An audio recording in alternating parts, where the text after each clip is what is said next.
for the larger part of his career. But Seher, what have some of your artist friends been telling you? Was he admitted in the hospital for a while? What do we know about the circumstances leading to this to his death this morning? Well, as I said, we're still trying to get in more information. I wouldn't like to really comment on that because that won't be confirmed news. But I can tell you for sure that I didn't have any information of him being admitted in hospital for a long time.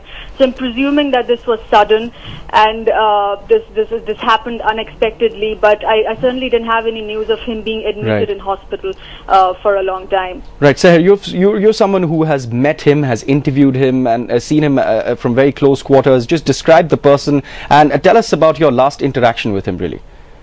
Well, for me, I'm always going to remember Husain Saab as someone who's always been so full of energy, and age was never any bar for him.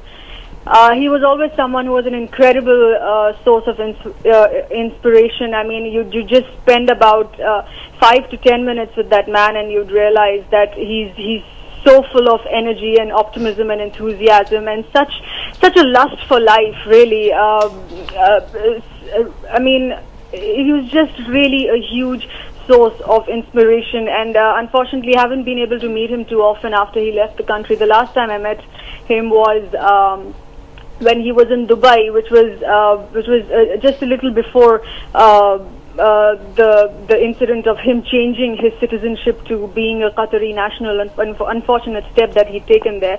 But that was the last time I met him, sometime in 2009 in Dubai, and he was about 94 years old even then, and he had huge plans, huge projects in mind, and then there's so many other projects that are still in the pipeline, that are still midway. There's a series on the history of the Indian civilization that he's been working for the past few years, and the reason that he shifted base to Qatar was because he was doing another huge series for the royal family there in Qatar on the Arab civilization, which was much before the advent of Islam as well. So he was working on these huge series which one knows for a fact that they're midway, and they're unfortunately they're going to be lying incomplete.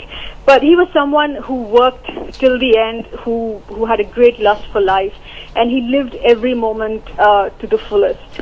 Right, Seher, we're waiting to get a few more reactions from the artist community as well. But since you're also a part of that, Seher, how really do you think this is going to be received by some of the big names in the world of art? Well, it's certainly going to be certainly very tragic. That goes without saying. He's always going to be remembered for as an artist who's